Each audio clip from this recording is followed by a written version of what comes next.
चलो तो आज हम जो पहले दो चैप्टर्स हैं, electric charges and fields and electrostatic potential and capacitance, इनके जो इम्पोर्टेंट कॉन्सेप्ट्स हैं जो हमारे टर्म वन के सिलेबस में हैं, उनको हम आज देखेंगे और टाइम परमिट करेगा तो कुछ उससे रिलेटेड क्वेश्चंस भी देखेंगे और इस तरह से हम इनको 3 क्लासेस में सारे टॉपिक्स को कवर कर लेंगे। ठीक है, बहुत ज्यादा सिलेबस है भी नहीं और बाद में मैं ये जो पीडीएफ है इसको शेयर भी कर दूंगा जिससे आप लोग बाद में बोर्ड एग्जाम्स के वक्त इनको रेफर कर सकते हैं। तो शॉर्ट में सब चीजें दी हुई हैं।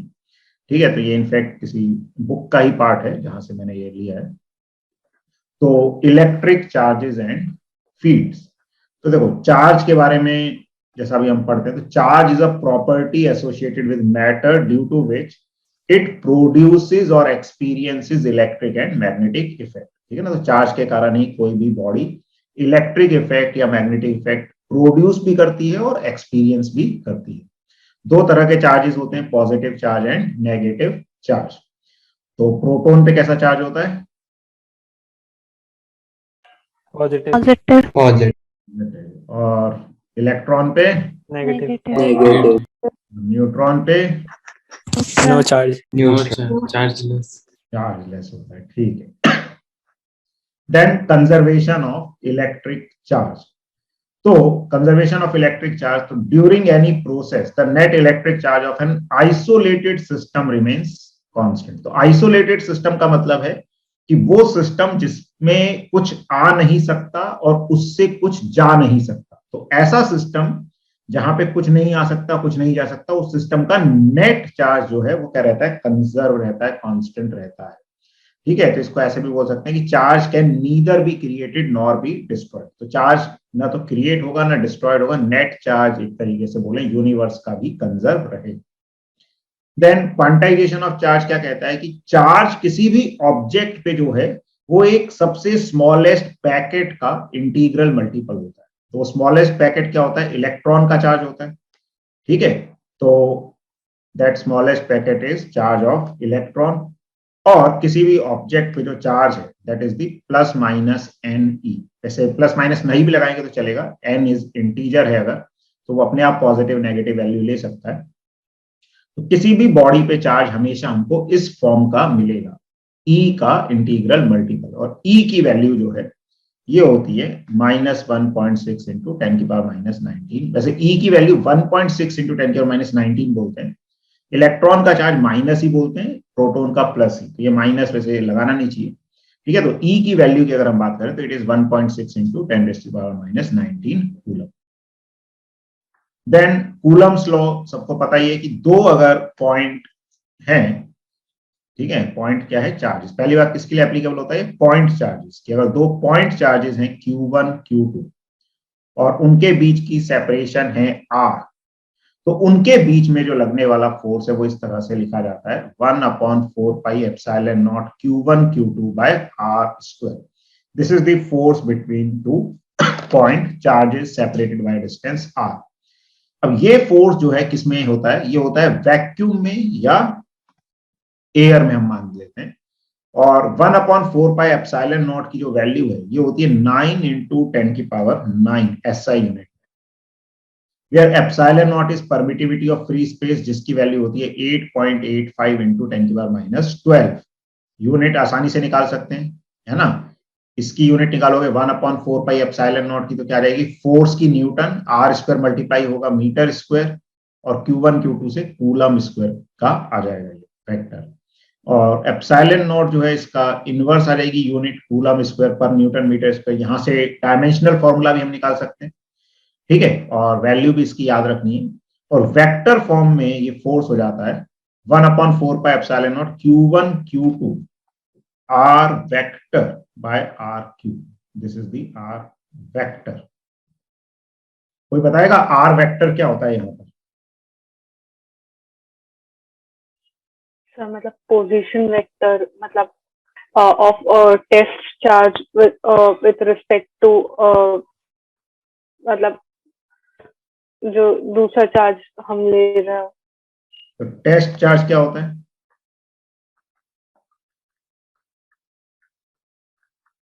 तो मतलब जिस पर मतलब वो कर रहे हूँ, जिस पर देख रहे हूँ। हाँ देखो हेमांगी, यूनिट पॉजिटिव चार्ज नहीं होता, वो इलेक्ट्रिक फील्ड में होता है। कूलम्स लॉ में दो चार्जेस पे हम बात करते हैं फोर्स की। तो जो आर वेक्टर होता है वो होता है position vector of test charge with respect to source charge. Test charge जिस पर फोर्स निकालना है, सोर्स चार्ज जिसके कारण फोर्स निकालना है। ठीक है, तो ये चीज ध्यान रखनी है। तो जैसे Q1 Q2, तो अगर हम Q2 पे फोर्स निकाल रहे हैं तो ये आर वेक्टर होगा, Q1 से Q2 का फोर्स वेक्टर। तो Q2 जिस पर फोर्स निकाल रहे हैं वो कहलाता है टेस्ट चार्ज। और ये यूनिटी होना जरूरी नहीं है, कूलम्स लॉ में चार्ज कुछ भी हो सकता है। और Q1 जो है ये होता है सोर्स चार्ज जिसके कारण फोर्स निकाल रहे हैं। ठीक है, तो this is the Coulomb's law in vector form. And R vector upon R को आर कैप लिख सकते हैं। तो आर कैप इसमें यूनिट वेक्टर हो जाएगा टेस्ट चार्ज का with respect to source charge. Okay sir. हाँ, अथर्व ने भी सही बोला, force experiencing charge with respect to force exerting charge, ऐसा भी बोल सकते हैं कि आर वेक्टर क्या होगा, फोर्स एक्सपीरियंसिंग चार्ज का position vector with respect to force exerting charge. Main चीज है हमें क्लैरिटी होनी चाहिए। ठीक है, बाकी जैसा क्वेश्चन आए उसके हिसाब से हम उसकी लैंग्वेज समझ के आंसर दे सकते हैं। तो रटना भी नहीं है, लेकिन पता होना चाहिए और समझ के साथ पता होना चाहिए। तो दिस इज दी वेक्टर, मतलब Coulomb's law in vector form. फिर रिलेटिव परमिटिविटी होता है absolute permittivity by epsilon naught, permittivity in free space, या epsilon is equal to epsilon r epsilon naught, इस तरह से हम लिख सकते हैं। ठीक है, फिर उसके बाद ये जो रिलेटिव परमिटिविटी है इसी को डाइलेक्ट्रिक कांस्टेंट भी बोलते हैं, and it is denoted by के। ठीक है, तो ये जो एप्सिलॉन के किसको डिनोट करते हैं, ध्यान रखना है, एप्सिलॉन आर को, रिलेटिव परमिटिविटी को के से भी डिनोट करते हैं और उसी को डाइलेक्ट्रिक कांस्टेंट भी बोला जाता है। और दिस के और एप्सिलॉन आर ये होता है इस तरह से, epsilon bye epsilon not force in vacuum upon force in medium. इसमें कोई कंडीशन होनी चाहिए force in vacuum upon force in medium लिखते वक्त?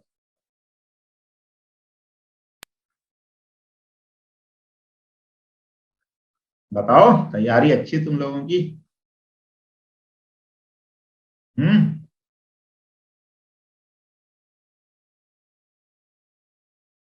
कुछ कंडीशन होनी चाहिए। सर चार्ज इक्वल और डिस्टेंस सेम होना चाहिए। हाँ गुड, तो वही चार्जेस होने चाहिए और उनके बीच की डिस्टेंस भी सेम होनी चाहिए, तो हम इसको ऐसा लिख सकते हैं। अगर डिस्टेंस बदल दोगे तो फिर वो डिस्टेंस वाला इफेक्ट आ जाएगा। तो ये एक्सप्रेशन तभी वैलिड है जब वही दो चार्जेस उतनी ही सेपरेशन में वैक्यूम में रखे हुए हैं और मीडियम में रखे हुए हैं। ठीक है, okay sir. Then principle of superposition. तो प्रिंसिपल ऑफ सुपरपोजिशन ये इलेक्ट्रोस्टैटिक फोर्स के लिए भी बोल सकते हैं, इलेक्ट्रिक फील्ड वगैरह के लिए भी बोलते हैं। तो ये क्या कहता है, तो अगर कोई एक चार्ज है उस पर दूसरा चार्ज फोर्स लगा रहा है तो वो फोर्स लगाता रहेगा चाहे हम उसके आसपास और चार्जेस भी ले आए। यानी दो चार्जेस का जो फोर्स है बाकी चार्जेस की प्रेजेंस या एब्सेंस पर डिपेंड नहीं करता है। तो दो चार्जेस के बीच में फोर्स हमेशा हम कूलम्स लॉ से निकाल सकते हैं। लेकिन अगर मल्टीपल चार्जेस होंगे तो हर चार्ज फोर्स लगा रहा होगा, तो जो नेट फोर्स है किसी भी पार्टिकल पे वो सारे फोर्सेस का क्या हो जाएगा, वेक्टर समेशन हो जाएगा। तो क्या कह रहे हैं, it states that the net force experienced bye a given charge particle Q not due to a system of charged particles is equal to the vector sum of the forces exerted on it due to all other charged particles। तो एक charge particle पे जो net force होगा वो सारे particles के force का vector sum हो जाएगा। तो नेट फोर्स, जैसे जीरो वाले पार्टिकल पे नेट फोर्स की बात कर रहे हैं तो क्या हो जाएगा, जीरो पे जो 1 ने फोर्स लगाया, जीरो पे जो 2 ने लगाया। ठीक है, इसको जैसे हम यहाँ पे फिगर मान लें, ये हमारा टेस्ट चार्ज है Q नॉट, जीरो वाला, और अलग अलग चार्जेस हैं Q1 Q2, कोई नेगेटिव भी हो सकता है, उससे कोई दिक्कत नहीं है।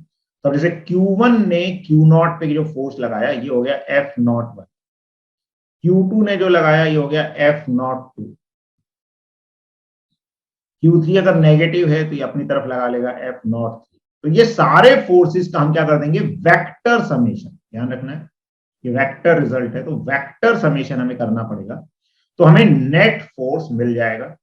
अब इसमें देखो Q0 तो कॉमन है, तो Q0 अपॉन 4πε0 ऐसे आ जाएगा, और समेशन QI/RI नॉट Q, और ये वेक्टर फॉर्म, मतलब बेसिकली हमने वेक्टर फॉर्म में रिजल्ट लिखा। तो क्या होगा, फोर्स K Q0 QI फिर RI 0, तो ये RI 0 बेसिकली ये इसको कहना, वैसे अपन जो लिखते हैं उसके हिसाब से इन्होंने डिफरेंट लिखा है। तो RI 0 बेसिकली ये क्या कह रहे हैं, I से 0 को जोड़ने वाला वेक्टर, जबकि अपन इसको जब ऐसा लिखते हैं तो बोलते हैं position vector of I with respect to O। तो इनकी जो नोटेशन है थोड़ी डिफरेंट है, तो इसको समझना है कि ये इसमें जो कह रहे हैं या तो चेंज कर दें इसको अपन, ठीक है। और अगर बुक में भी ऐसा दिया हुआ एनसीईआरटी, मेरे को ध्यान नहीं है, अगर ऐसा दिया है तो ये क्या कह रहे हैं, position vector of O with respect to ith charge, मतलब होता ये है। अब एक बार मेरे एनसीईआरटी आप भी चेक कर लेना, मैं भी देख लूंगा। तो अगर ऐसा भी लिखा है तो ये आई का पोजीशन वेक्टर नहीं है, ध्यान रखना, ओ का पोजीशन वेक्टर है आई के रिस्पेक्ट में, ठीक है।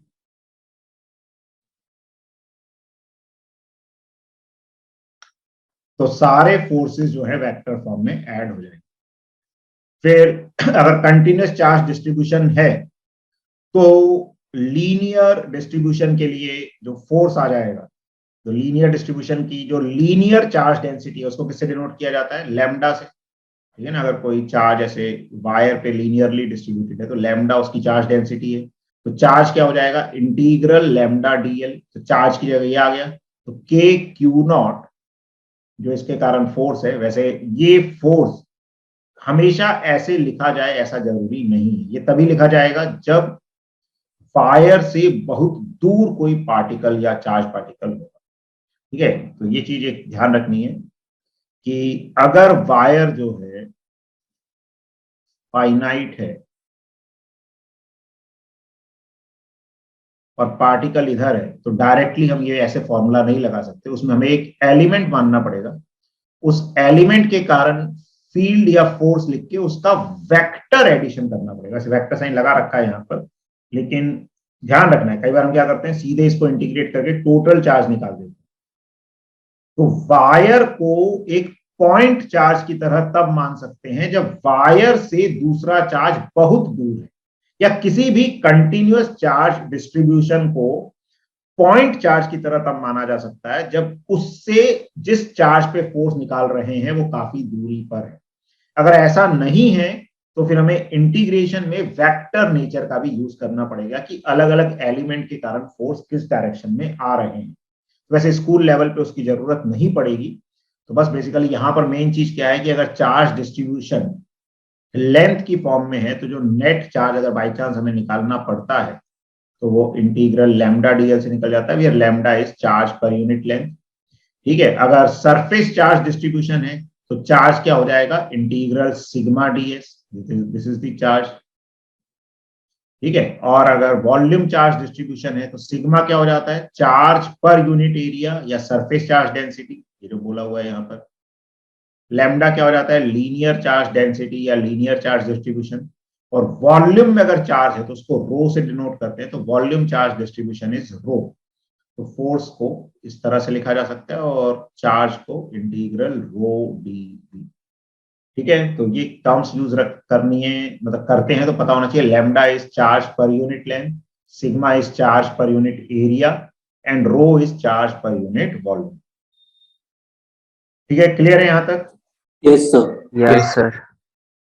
चलो उसके बाद इलेक्ट्रिक फील्ड की बात कर रहे हैं। तो electric field is the region surrounding an electric charge और group of charges in which another charge experience of force, ठीक है। तो ये हमने पढ़ा है, पता होगा सबको। इलेक्ट्रिक फील्ड जो है, field is a region, space, ठीक है, किसी भी चार्ज के आसपास वो पूरा रीजन जिसमें वो दूसरे चार्ज पार्टिकल पे फोर्स लगा सकता है, उसी को इलेक्ट्रिक फील्ड बोला जाता है।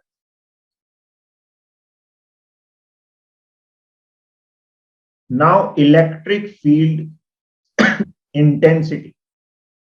अब देखो इलेक्ट्रिक फील्ड जो है वो तो वो रीजन हो गई। अब देखो क्या होता है, जो मल्टीपल चॉइस क्वेश्चन आते हैं तो उसमें छोटी छोटी चीजों पे भी क्वेश्चन बन सकते हैं, इसलिए क्लैरिटी लाना भी हर चीज में जरूरी है। तो इलेक्ट्रिक फील्ड कई बार हम जनरली बोल देते हैं कि इस चार्ज की इलेक्ट्रिक फील्ड बताओ, इस डिस्ट्रीब्यूशन की इलेक्ट्रिक फील्ड बताओ। बाकी इलेक्ट्रिक फील्ड तो पूरे स्पेस को बोला जाता है। अगर इन जनरल हम बात करें तो इलेक्ट्रिक फील्ड किसी भी चार्ज पार्टिकल या सिस्टम के आसपास पूरी स्पेस है जिसमें वो दूसरे चार्ज पार्टिकल पे फोर्स लगा सकता है। अब एक्चुअली में जो हम पूछते हैं या बताते हैं वो होती है इलेक्ट्रिक फील्ड इंटेंसिटी, कि किसी पर्टिकुलर पॉइंट पे इलेक्ट्रिक फील्ड की इंटेंसिटी, ताकत, स्ट्रेंथ कितनी है, तो वो पूछा जाता है या बताया जाता है। तो electric field intensity at a point, किसी पॉइंट पे इलेक्ट्रिक फील्ड इंटेंसिटी कैसे डिफाइन होती है, तो limit F by Q naught. इसमें टेस्ट चार्ज की बात करते हैं हम। क्यू नॉट क्या होता है, यूनिट पॉजिटिव टेस्ट चार्ज, जैसे बाय डेफिनेशन तो क्यू नॉट 1 के बराबर होता है। ठीक है, कि अगर यूनिट पॉजिटिव चार्ज पे जो फोर्स लगेगा वही इलेक्ट्रिक फील्ड होगी। जैसे मुझे इस पॉइंट पर इलेक्ट्रिक फील्ड निकालनी है, मैंने यहां पे क्या रख दिया है, क्यू नॉट चार्ज रख दिया। अब बाकी कोई भी चार्ज का डिस्ट्रीब्यूशन हो सकता है जिसके कारण मुझे फील्ड निकालनी है, तो मैंने क्या देखा, इस चार्ज पे फोर्स लग गया कुछ एफ, तो जो इलेक्ट्रिक फील्ड होगी वो क्या हो जाएगी, एफ बाय क्यू नॉट। लेकिन प्रैक्टिकली अगर मैं बात करूं, मुझे इस चार्ज डिस्ट्रीब्यूशन के कारण इलेक्ट्रिक फील्ड निकालनी थी। अब यहां पर अगर क्यू नॉट रखा और क्यू नॉट की वैल्यू काफी हाई है, तो उसकी फील्ड के कारण ओरिजिनल चार्ज डिस्ट्रीब्यूशन अफेक्ट हो सकता है। इंडक्शन के कारण पॉजिटिव, मान लो क्यू नॉट पॉजिटिव है तो वो पॉजिटिव चार्जेस को रिपेल करके दूर भेज सकता है, नेगेटिव को नजदीक ला सकता है। तो इस चार्ज के होने से उस चार्ज का डिस्ट्रीब्यूशन बदल गया, और डिस्ट्रीब्यूशन बदल गया तो मुझे जो यहां पर फोर्स मिला वो बदले हुए डिस्ट्रीब्यूशन के कारण मिला। तो मुझे एक्चुअल चार्ज कॉन्फ़िगरेशन की इलेक्ट्रिक फील्ड नहीं पता चल पाएगी।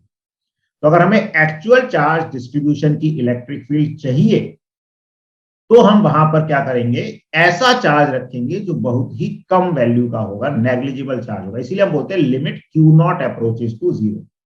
तो हमने एक बहुत ही, और जब हम डेफिनेशन की बात करते हैं तो बोलते हैं यूनिट पॉजिटिव चार्ज पे जो फोर्स लगा, वो कहने की बात है। यूनिट पॉजिटिव मतलब 1 कूलम, 1 कूलम तो बहुत बड़ा चार्ज होता है। जब हम चार्जेस की बात करते हैं तो माइक्रो कूलम की, मिली कूलम, इन ऑर्डर की बात करते हैं। ठीक है, तो वो सिर्फ कहने के लिए होता है कि यूनिट पॉजिटिव चार्ज पे जो फोर्स लगेगा वही इलेक्ट्रिक फील्ड होगी। प्रैक्टिकली जो चार्ज रखा जाता है वो बहुत ही स्मॉल वैल्यू का रखना होता है, जिससे कि वो उस डिस्ट्रीब्यूशन को अफेक्ट ना करे। ठीक है, आया समझिए। Yes sir. Yes sir. जैसे मान लो क्लास का एक बिहेवियर अपने को समझना है कि क्लास कितना उत्पात मचा रही है, तो अगर यहाँ पे लाके प्रिंसिपल को खड़ा कर दे क्लास के अंदर, तो क्या बिहेवियर पता चलेगा? यस नो है? सर। नहीं, क्योंकि उसके आने से क्लास का सारा डिस्ट्रीब्यूशन बदल जाएगा। और यहीं पे लाके एक चपरासी को खड़ा कर दे, पियोन को खड़ा कर दे, फिर पता चल जाएगा? तो सर कोई फर्क नहीं पड़े। कोई फर्क नहीं पड़ेगा ना, मतलब एक्चुअल बिहेवियर पता चल जाएगा वहां पर। हाँ सर। हाँ सर। है ना, तो वैसे ही अगर बड़ी वैल्यू का चार्ज लाएंगे तो हमें एक्चुअल फील्ड नहीं पता चलेगी। तो इसलिए चार्ज जो लाया जाता है बहुत ही प्रैक्टिकली कम वैल्यू का होना चाहिए, जिससे हम एक्चुअल बिहेवियर, एक्चुअल फील्ड पता कर सके चार्ज डिस्ट्रीब्यूशन की। ठीक है, चलो फिर electric field intensity due to a point charge. एक पॉइंट चार्ज के कारण फील्ड होती है के, ये फैक्टर के से डिनोट कर देते हैं हम, या 1/4 पाई एप्सिलॉन नॉट भी लिख रहे हो तो वही के ही है। तो K Q by R square into R cap. अब ये भी वेक्टर क्वांटिटी है। अब इसमें आर कैप क्या होता है, अब जब हम फील्ड लिखते हैं तो एक ही चार्ज चाहिए, फोर्स लिखने के लिए 2 चार्ज चाहिए होते हैं, फील्ड के लिए 1 चार्ज सफिशिएंट है। चार्ज के कारण हम एक पॉइंट पे फील्ड निकालते हैं। ठीक है, तो यहां पॉइंट पे चार्ज होने की जरूरत नहीं है। तो इस चार्ज के कारण इस पॉइंट पे जब हम इलेक्ट्रिक फील्ड लिखेंगे तो चार्ज से पॉइंट का जो पोजीशन वेक्टर है वो आर वेक्टर होता है, और इसी का यूनिट वेक्टर आर कैप हो जाता है। एक पॉइंट चार्ज के कारण फील्ड का magnitude K Q by R square, या वेक्टर फॉर्म में K Q by R square into R cap, या फिर आर कैप को अगर हम वेक्टर फॉर्म में लिखना चाहें तो आर कैप को क्या लिख सकते हैं, आर वेक्टर अपॉन आर। तो अगर यहाँ पे आर वेक्टर में लिखूंगा तो नीचे आर क्यूब का फैक्टर आ जाएगा। ठीक है, तो एक कॉमन चीज है, बहुत काम आती है, electric field due to a point charge. इस पे क्वेश्चंस भी बनते हैं, न्यूमेरिकल भी बन सकते हैं। ये ध्यान रखना है, डायरेक्शन एक इंपॉर्टेंट चीज है। अच्छा, पॉजिटिव चार्ज से फील्ड कैसी हो जाएगी, आर वेक्टर की डायरेक्शन में। ये आर कैप आ रहा है, आर वेक्टर आ रहा है। अगर चार्ज पॉजिटिव है तो इस वेक्टर को हमने एक पॉजिटिव क्वांटिटी से मल्टीप्लाई किया। वेक्टर को पॉजिटिव क्वांटिटी से मल्टीप्लाई करते हैं तो उसकी डायरेक्शन क्या रहती है, सेम। और नेगेटिव क्वांटिटी से मल्टीप्लाई करते हैं तो डायरेक्शन चेंज हो जाती है। यानी पॉजिटिव अगर चार्ज होगा तो उसके कारण फील्ड उससे अवे आएगी। ठीक है, मतलब आर वेक्टर की डायरेक्शन में। और अगर नेगेटिव चार्ज हुआ तो आर वेक्टर के अपोजिट डायरेक्शन में आ जाएगी, तो उसकी तरफ आ जाएगी। हम इलेक्ट्रिक फील्ड लाइंस में भी पढ़ते हैं ऐसा कि पॉजिटिव चार्ज से फील्ड लाइन अवे होती है, नेगेटिव चार्ज की तरफ होती है।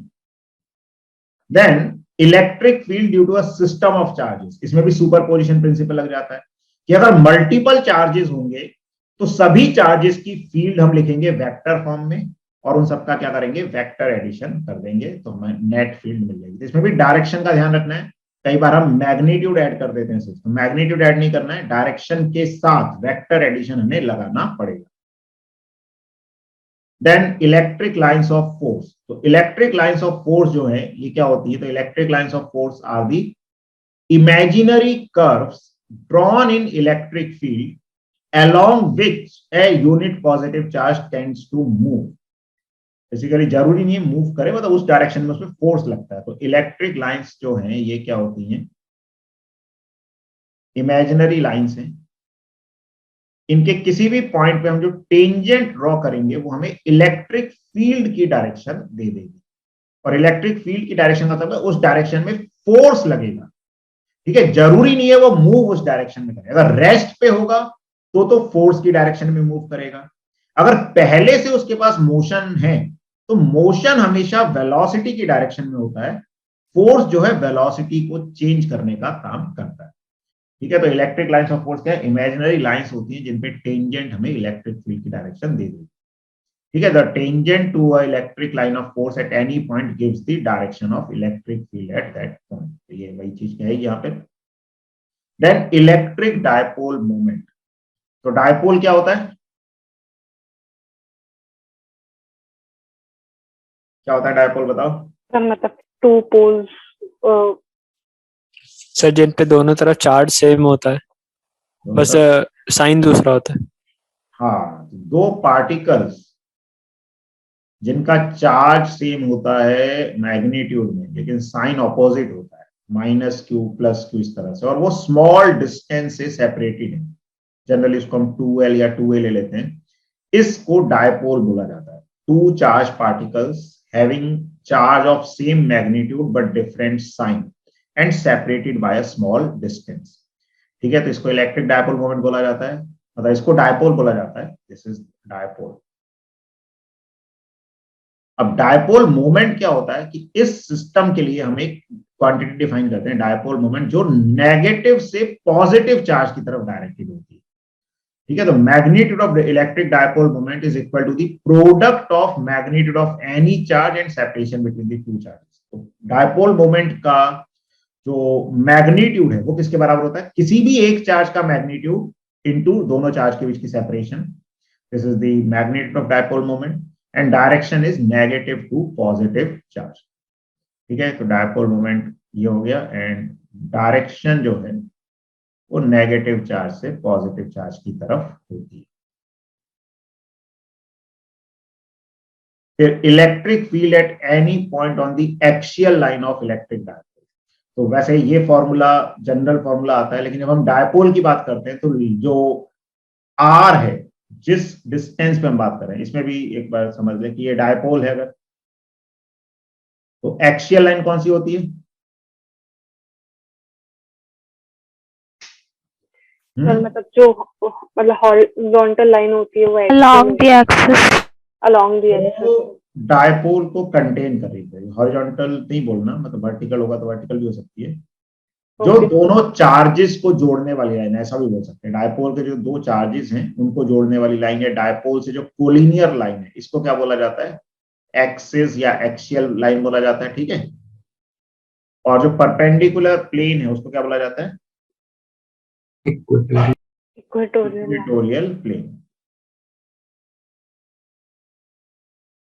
और डिस्टेंसेस जो भी हम मेजर करते हैं वो डायपोल के सेंटर से करते हैं। आर डिस्टेंसेस हमने एक्सिस पे ली तो यहां से आर मेजर करेंगे, इक्वेटोरियल पे ली तो यहां से आर मेजर करेंगे। तो electric field eight any point of the axial line, तो ये फॉर्मूला वैसे याद करने की जरूरत नहीं होती। अगर ऐसा कुछ केस आ जाए तो हम दो चार्जेस की फील्ड लिख के रिजल्टेंट निकाल सकते हैं। बाकी डायपोल के केस में मेनली ये कंडीशन होती है कि अगर ये आर डायपोल के साइज से बहुत ज्यादा है तो एक्सिस पे जो इलेक्ट्रिक फील्ड है वो आ जाती है डायपोल मोमेंट वेक्टर की डायरेक्शन में। हमने इसको इस तरह से याद रखा था 2kp vector by are cube, याद है? Yes sir. है ना? Yes, तो sir. एक्सिस पे फील्ड डायपोल मोमेंट की डायरेक्शन, मतलब राइट में लेफ्ट में कहीं पर भी देखोगे तो फील्ड की डायरेक्शन जो है डायपोल मोमेंट की डायरेक्शन, यहां आ जाएगा डायपोल मोमेंट, मतलब फील्ड एक्सिस पे यहां पर देखोगे तो भी यहां पर आ जाएगी। और इक्वेटोरियल पोजीशन में क्या आ जाती है? Sir KP by are cube. Minus की। Minus KP. हाँ माइनस ये शो कर रहा है कि फील्ड डायपोल मोमेंट से ऑपोजिट डायरेक्शन में आती है इक्वेटोरियल पोजीशन। ठीक है, तो डायपोल अगर राइट की तरफ है तो फील्ड लेफ्ट की तरफ आ जाएगी। ठीक है, तो इक्वेटोरियल पे ये जनरल फॉर्मूला हो गया। वैसे इसमें ये मैग्नीट्यूड दे रखा है, ठीक है, वेक्टर फॉर्म में ध्यान रखना है कि माइनस का साइन आ जाएगा। ठीक है, और इस कंडीशन के लिए अगर L R से बहुत कम है तो एक्सियल बाय इक्वेटोरियल का जो रेशियो है तो वह यहां से निकाल सकते हैं, रेशियो 2 के बराबर आ जाएगा बराबर डिस्टेंस पे। अगर सेम डिस्टेंस पे एक्सिस पे कोई पॉइंट है और इक्वेटोरियल पोजीशन पे कोई पॉइंट है तो जो रेशियो आएगा वो 2 के बराबर आ जाएगा। ठीक है, उसके बाद torque on an electric dipole placed in uniform electric field. तो टॉर्क क्या होता है? तो वेक्टर फॉर्म में जो टॉर्क है ये हो जाता है P क्रॉस E। और ये चीजें इंपॉर्टेंट हैं, इसलिए मैग्नेट में भी यही सब चीजें हम देखते हैं, वहां पे M का फैक्टर आ जाता है ना, तो वो चीज रिवाइज भी हो जाती है, दोनों को हम रिलेट कर सकते हैं। तो torque is P cross E, magnitude wise torque हो जाता है PE साइन थीटा। ठीक है, और टॉर्क ऐसे लगता है कि वो डायपोल मोमेंट को इलेक्ट्रिक फील्ड के पैरेलल करने की कोशिश करता है। जैसे ये डायपोल मोमेंट है तो टॉर्क जो है वो क्या करना चाहता है? वो चाहता है कि डायपोल मोमेंट इलेक्ट्रिक फील्ड के पैरेलल हो जाए, इस तरह से टॉर्क उसको रोटेट करवाना चाहता है। ठीक है, तो torque experience by dipole is minimum when theta is equal to 0 degree. जब थीटा 0 होगा तो टॉर्क मिनिमम हो जाएगा, पाई पर भी मिनिमम हो जाएगा और मिनिमम 0 आएगा, और मैक्सिमम होगा जब थीटा हो जाएगा पाई बाय 2। ठीक है ना? वैसे इस फॉर्मूले से देख सकते हो साइन पाई बाय 2 मैक्सिमम होता है, कितना हो जाएगा? पी। अच्छा, theta is equal to 0 degree और 180 डिग्री, इस पे टॉर्क 0 है और डायपोल पे फोर्स लगता है क्या यूनिफॉर्म इलेक्ट्रिक फील्ड में? No sir. नहीं, नेट फोर्स तो ऑलवेज 0 होता है ना। हाँ Yes. सर, नहीं लगता। ये सब याद रखो, बोलो फटाफट। ये फील्ड है, ये माइनस क्यू, ये प्लस क्यू। यूनिफॉर्म फील्ड में जो फोर्स लगेगा, इस पे लग गया QE राइट में, इस पे लग गया QE लेफ्ट में, तो नेट फोर्स कितना हो जाएगा? 0। और ये दोनों फोर्स क्या बना लेंगे आपस में?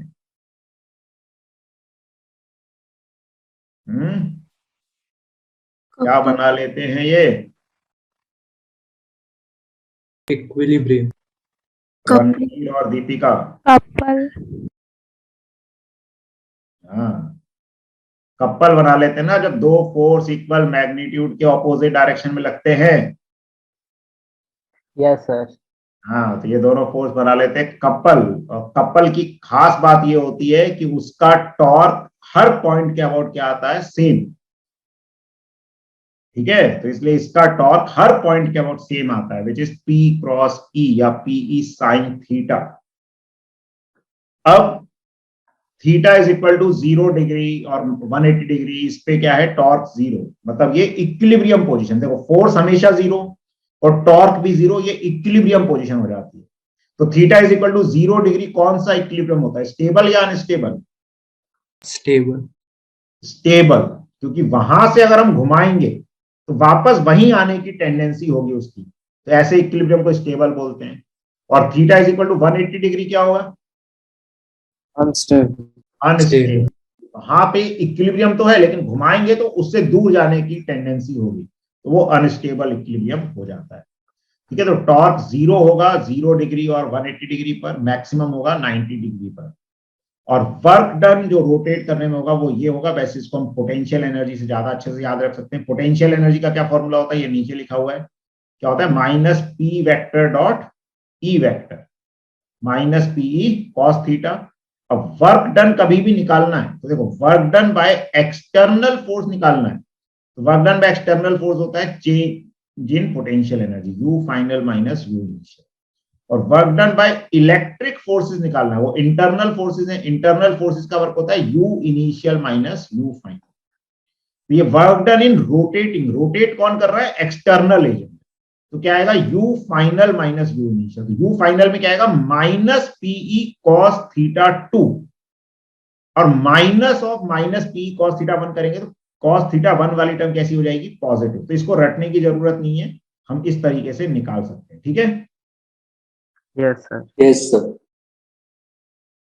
उसके बाद इलेक्ट्रिक फ्लक्स। तो इलेक्ट्रिक फ्लक्स क्या होता है कि कोई भी अगर एक रीजन है ds, sir electric line passing through close surface. हाँ वो भी है। बाकी अगर मैथमेटिकली बात करें, कोई भी स्मॉल एरिया है तो उसका एरिया वेक्टर कैसे लिया जाता है, सरफेस के परपेंडिकुलर। और वो इलेक्ट्रिक फील्ड अगर उसमें से जा रही है तो फ्लक्स को डिफाइन किया जाता है E vector dot ds vector, ये स्मॉल फ्लक्स हो जाएगा। और नेट फ्लक्स के लिए उसको हम क्या कर देते हैं, इंटीग्रेट कर देते हैं। और इसको अगर हम फिजिकली बात करें तो फिजिकली क्या हो जाता है, number of electric field lines passing through a given surface. ठीक है, तो electric flux over an area is equal to the total number of electric field lines crossing this area, ये फिजिकल मीनिंग है। Mathematically integral E dot ds होता है। और एक closed surface के लिए एरिया वेक्टर कहां की तरफ लिया जाता है, सर परपेंडिकुलर टू सरफेस। नहीं, परपेंडिकुलर तो हमेशा ही लिया जाता है क्लोज सरफेस के लिए। भाई जैसे मैंने ये ली डिस्क ली, तो डिस्क में क्या है, मैं बाहर भी ले सकता हूं अंदर भी ले सकता हूं, लेकिन अगर एक स्फीयर की बात कर रहे हैं तो क्लोज सरफेस के लिए एरिया वेक्टर कहां लिया जाता है हमेशा,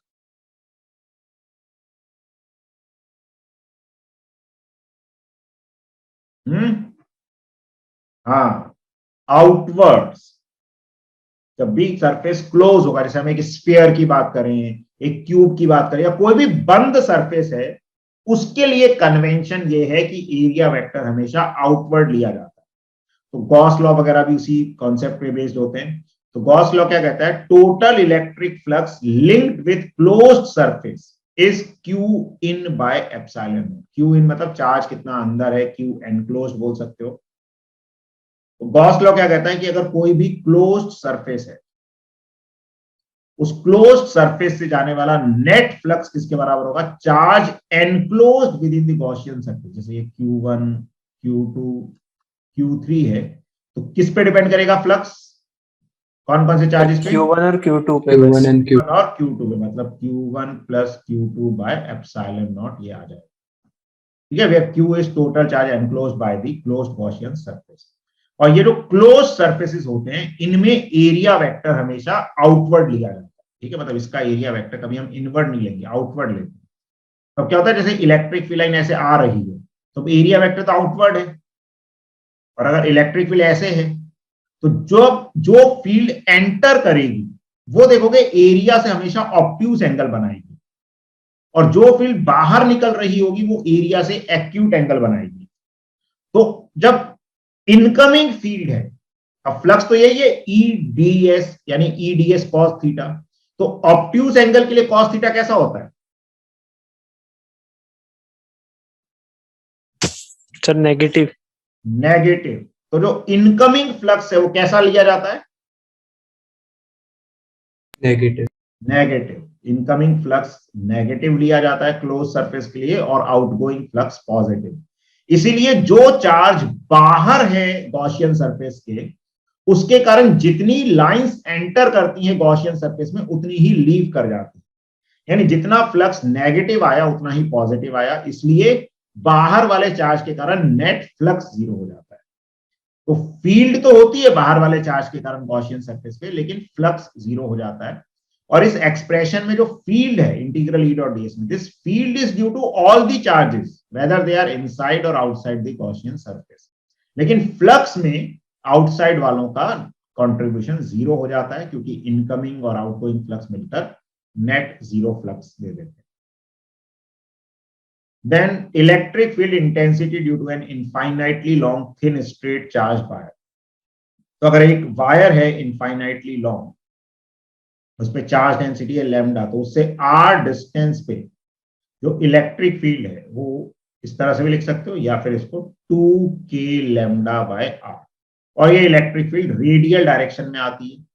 पॉजिटिव चार्ज होगा वायर पे तो अवे आ जाएगी, नेगेटिव चार्ज होगा तो टूवर्ड्स दी वायर आ जाएगी। ठीक है। देन अगर एक इनफाइनाइट शीट ऑफ चार्ज है जिसपे चार्ज डेंसिटी है सिग्मा, तो अगर नॉन कंडक्टिंग शीट है तो फील्ड होती है सिग्मा बाय 2 एप्सिलॉन नॉट, और कंडक्टिंग होती है तो सिग्मा बाय एप्सिलॉन नॉट। और कंडक्टिंग में सिग्मा बाय एप्सिलॉन नॉट क्यों होता है? क्योंकि चार्ज दोनों तरफ डिवाइड हो जाता है आधा आधा। तो सिग्मा जो है बेसिकली अब दोनों के कारण फील्ड आती है, इसके कारण भी सिग्मा बाय 2 एप्सिलॉन नॉट, इधर वाले के कारण भी सिग्मा बाय 2 एप्सिलॉन नॉट। तो नॉन कंडक्टिंग शीट के कारण इलेक्ट्रिक फील्ड होती है सिग्मा बाय 2 एप्सिलॉन नॉट, और कंडक्टिंग के कारण सिग्मा बाय एप्सिलॉन नॉट। ठीक है। अच्छा, चार्ज की टर्म से बात करें कि अगर नॉन कंडक्टिंग पे क्यू चार्ज है और कंडक्टिंग पे क्यू चार्ज है, तो दोनों के कारण सेम फील्ड आएगी या अलग अलग आएगी? सर सेम आएगी।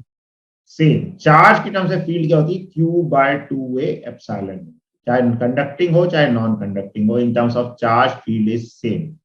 तो सिग्मा में क्यों अंतर आ रहा है? सिग्मा में इसलिए अंतर आ रहा है, ये क्यू एक ही एरिया पर डिवाइडेड है, तो सिग्मा क्यू बाय ए हो गया। यहां पे क्यू दो सरफेस पे डिवाइड हो गया, तो सिग्मा क्या हो जाता है? क्यू बाय 2 हो जाता है, क्यू बाय 2a।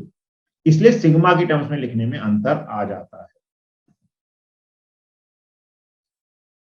ठीक है। अब बाकी किसी को कहीं भी देखो कुछ दिक्कत लग रही हो तो अपने भी कॉपी में नोट करते जाओ कि ये पॉइंट मेरा क्लियर नहीं है, तो उसको नोट से एक बार रिवाइज करना है, क्योंकि रिवीजन है, पूरा तो बहुत डिटेल में जा नहीं सकते अपन। तो आप अपने लेवल पे जितना क्लैरिटी है, अच्छी बात है, जहां लग रहा है नहीं यार ये चीज थोड़ी मिस हो रही है, तो उस चीज को हम वहां पे एक बार रिवाइज कर सकते हैं अपने नोट से।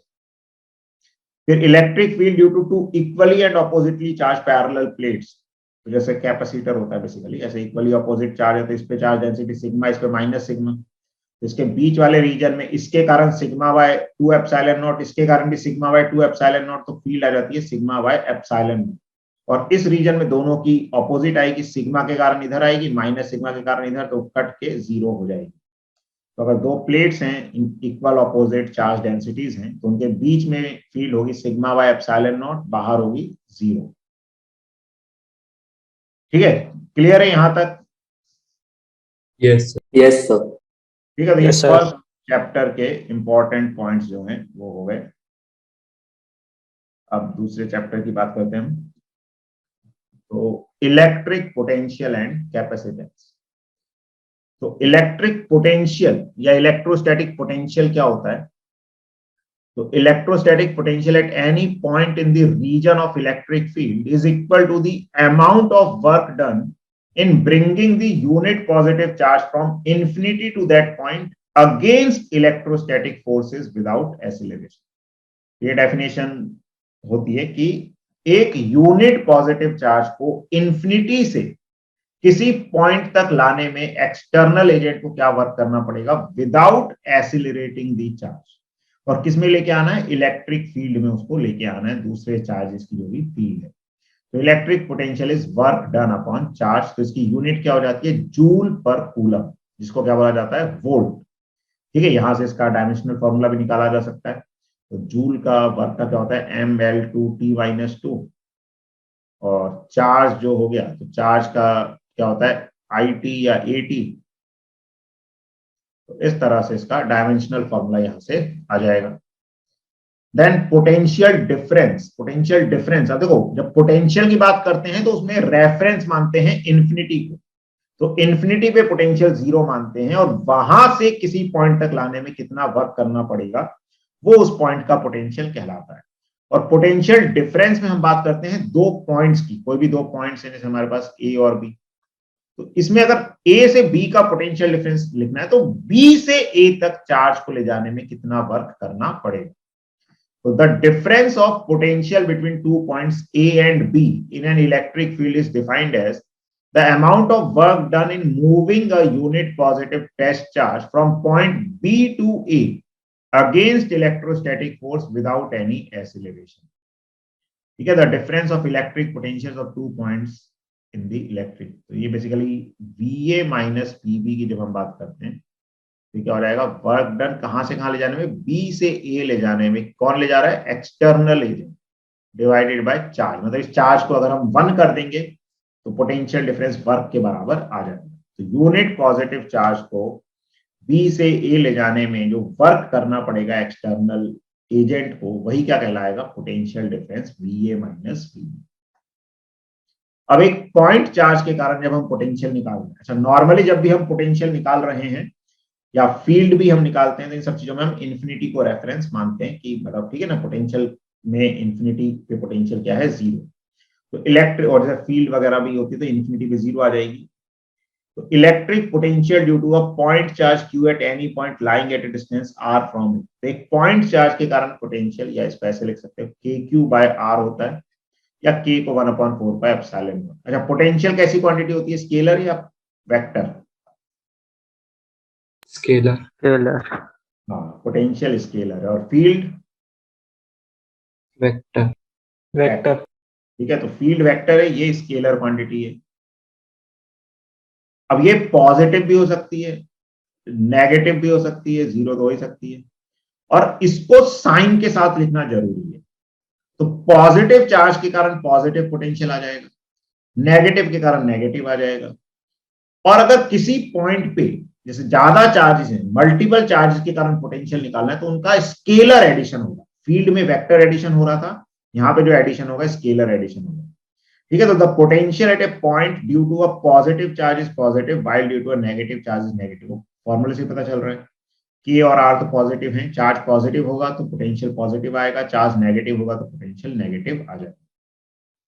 Electrostatic potential at any point due to system of n point charge, अगर n पॉइंट चार्ज है Q1 Q2 up to Qn और उनसे डिस्टेंसेस है R1 R2 up to Rn, तो जो नेट पोटेंशियल आएगा वो क्या आ जाएगा, तो इन्होंने ऐसे लिख दिया, बाकी उसको अगर हम ब्रेक करके लिखें तो k Q1 by R1 plus k Q2 by R2 इस तरह से ऐड हो जाएगा। k 1/4 पाई एप्सिलॉन नॉट, ठीक है, और QI बाय R। अब यहाँ पे R1 R2 ये इन्होंने वेक्टर फॉर्म में लिख दिया। वेक्टर फॉर्म में कैसे लिख दिया कि अगर मान लो जो जिस पॉइंट पर हम निकाल रहे हैं उसका पोजीशन वेक्टर है R, ठीक है, सपोज ये हमारा ओरिजिन है, ये x एक्सिस है, ये y एक्सिस है और ये z एक्सिस है, मतलब इस पॉइंट पे हमें पोटेंशियल निकालना है, इसका पोजीशन वेक्टर है R और अलग अलग पॉइंट का है जैसे R1 R2, तो इसका जो ये पोजीशन वेक्टर हो जाएगा, इसका R1 माइनस R का मॉड, ये हो जाएगा ऐसे। तो इस तरह से इसमें लिखा हुआ है। बाकी अगर हम सीधे बात करें कि जिस पॉइंट पर पोटेंशियल निकाल रहे हैं उसकी डिस्टेंस चार्ज से R1 है, R2 है, तो हम k Q1 by R1 plus k Q2 by R2 लिख सकते हैं। तो R1 R2 यहाँ पे क्या है, चार्ज से पॉइंट की डिस्टेंस। और अगर वेक्टर फॉर्म में लिखना है तो दो पॉइंट्स की डिस्टेंस क्या होती है, दोनों का जो पोजीशन वेक्टर है उसका डिफरेंस ले लें, R1 माइनस R2 और उसका मैग्नीट्यूड ले लें, ठीक है, तो उस तरह से लिख सकते हैं। ठीक है, तो R जो है पोजीशन वेक्टर है पॉइंट P का जहां पे हमें पोटेंशियल निकालना है। R1 R2 अगर पोजीशन वेक्टर्स है इन चार्ज वाले पॉइंट्स के, तो डिस्टेंसेस को किस तरह से लिखा जाएगा, R1 माइनस R का मॉड, और मॉड ले रहे हैं तो कोई फर्क नहीं पड़ता, R माइनस R1 करो या R1 माइनस R करो। ठीक है, तो ये ध्यान रखना है। फिर the electric potential on the perpendicular bisector due to an electric dipole is 0। तो एक डायपोल के परपेंडिकुलर बाइसेक्टर पे पोटेंशियल 0 होगा। और इनफैक्ट अगर किसी पॉइंट से सारा चार्ज बराबर डिस्टेंस पे है तो पोटेंशियल को हम क्या लिख सकते हैं, कोई बताएगा? अगर किसी पॉइंट से सारा चार्ज बराबर डिस्टेंस पे है तो पोटेंशियल क्या हो जाएगा? Sir K Q total by R. Good, K Q total by R. इसमें टोटल चार्ज को ऐड कर देंगे और सीधे K Q total by R. अब डायपोल का नेट चार्ज 0 होता है और इक्वेटोरियल प्लेन का हर पॉइंट बराबर डिस्टेंस पे है दोनों चार्जेस से, तो डायपोल के इक्वेटोरियल प्लेन पे जो पोटेंशियल है 0 होता है। ठीक है, तो इक्वेटोरियल प्लेन इलेक्ट्रिक पोटेंशियल जो है वो 0 हो जाएगा। और बाकी किसी भी पॉइंट पर अगर हमें लिखना है पोटेंशियल तो वो क्या हो जाता है? KP cos theta by R square. ठीक है, तो ये वही चीज है, तो यहाँ पे मैं के की टर्म में लिख दूं KP cos theta by R square, ये आ जाता है, या K P dot R vector upon R cube.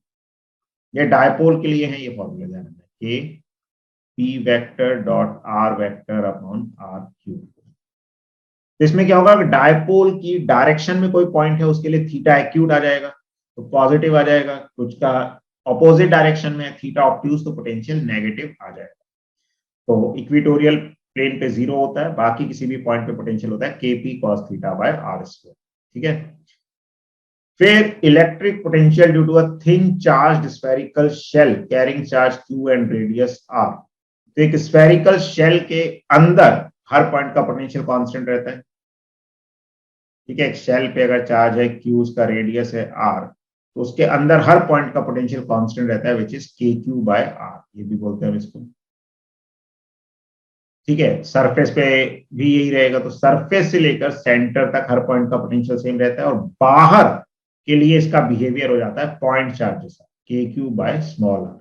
यहाँ पे स्मॉल आर डिस्टेंस कहां से लेते हैं?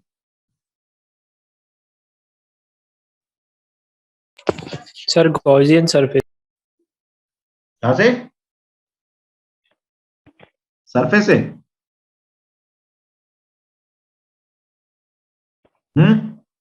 ये जो मैंने लिखा के क्यू बाय स्मॉल आर, इसमें आर डिस्टेंस कहां से?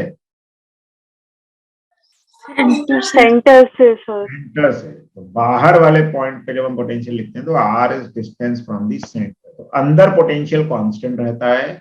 बाहर वाले पॉइंट के लिए चाहे हमें फील्ड लिखनी है चाहे पोटेंशियल लिखना है, हम सारे चार्ज को सेंटर पे एक पॉइंट चार्ज की तरह मान सकते हैं। तो r is the distance of the point from the centre of the shell. Equipotential surface क्या होता है? ऐसा सरफेस जिसके हर पॉइंट का पोटेंशियल बराबर है। ठीक है, तो ऐसा सरफेस जिसके हर पॉइंट का पोटेंशियल एक समान होता है वो इक्विपोटेंशियल सरफेस होता है। तो इक्विपोटेंशियल सरफेस इमेजिनरी हो सकता है? सर मतलब काल्पनिक हो सकता है? Yes sir. मतलब वो फिजिकली एग्जिस्ट करना जरूरी है या कोई इमेजिनरी सरफेस भी हो सकता है? हो सकते। हो सकता है सर। हो सकता है सर। हाँ सर। तो भाई कोई भी सरफेस ले लो, जरूरी नहीं कि वहां पे कोई हो पर्टिकुलर चीज हो, बस पोटेंशियल बराबर है तो इट कैन बी इमेजिनरी और फिजिकली एग्जिस्टिंग। इमेजिनरी भी हो सकता है और वास्तविकता में प्रेजेंट भी हो सकता है। फिर फील्ड और पोटेंशियल में क्या रिलेशन होता है? तो E is minus dV by dr। Electric field is, ये अपन बोलते हैं नेगेटिव ऑफ पोटेंशियल ग्रेडियंट। ये वाली टर्म क्या कहलाती है? पोटेंशियल ग्रेडियंट कहलाती है, dV बाय dr। तो E is equal to minus dV by dr, और यहाँ से V भी हमने देखा था निकाल सकते हैं, minus integral E dot dr करके। फिर अगर दो पॉइंट चार्जेस हैं Q1 Q2, उनके बीच की सेपरेशन है R, तो उनके बीच की पोटेंशियल एनर्जी हो जाती है K Q1 Q2 by R। तो पोटेंशियल एनर्जी नेगेटिव हो सकती है? हाँ सर। हाँ, तो इसमें अभी इंफिनिटी पे 0 होगी। नेगेटिव कब होगी? सर मतलब कोई एक चार्ज नेगेटिव होता है। हाँ, जब दोनों चार्जेस ऑपोजिट नेचर के हों तो नेगेटिव होगी, और दोनों सेम नेचर के, चाहे दोनों पॉजिटिव हो चाहे दोनों नेगेटिव, तो पोटेंशियल एनर्जी पॉजिटिव आ जाएगी। और इसमें भी अगर मल्टीपल चार्जेस हैं, n चार्जेस हैं, तो n चार्जेस के सिस्टम की पोटेंशियल एनर्जी क्या होगी? सारे जो भी पेयर्स हैं उनकी एनर्जी को ऐड कर दें। तो n चार्जेस में कितने पेयर्स बनते हैं? nc2, n into n minus 1/2। और उसमें हमने देखा था अगर बाई चांस सिमेट्री होती है तो हम सिमेट्री में उसको हाफ ऑफ NU1 कर देते हैं और एक चार्ज की एनर्जी लिख के उसको एक तरीके से n/2 से मल्टीप्लाई कर सकते हैं। याद आ रहा है कुछ? Yes, sir. Yes, sir. है ना। बाकी ज्यादातर अपने सामने जो क्वेश्चन आएंगे स्कूल एग्जाम में मैक्सिमम 4 चार्जेस तक आने की संभावना रहेगी। तो उसमें कितने 6 पेयर्स बन जाएंगे, 1 2 3 4 5 और 6। तो उनकी एनर्जी हम 6 की लिख भी सकते हैं, जिसमें 4 सिमेट्रिक हो सकते हैं, 2 सिमेट्रिक हो सकते हैं। ऐसे जितने भी पेयर्स हैं उनकी एनर्जी लिख देंगे तो हमें पोटेंशियल एनर्जी ऑफ सिस्टम मिल जाएगी।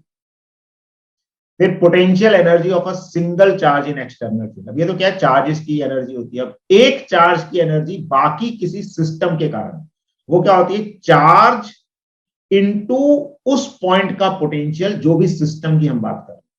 ठीक है, मतलब जैसे अगर हमारे पास कोई चार्ज सिस्टम फिक्स है, जैसे मान लो ये एक चार्ज का सिस्टम है, ये फिक्स है।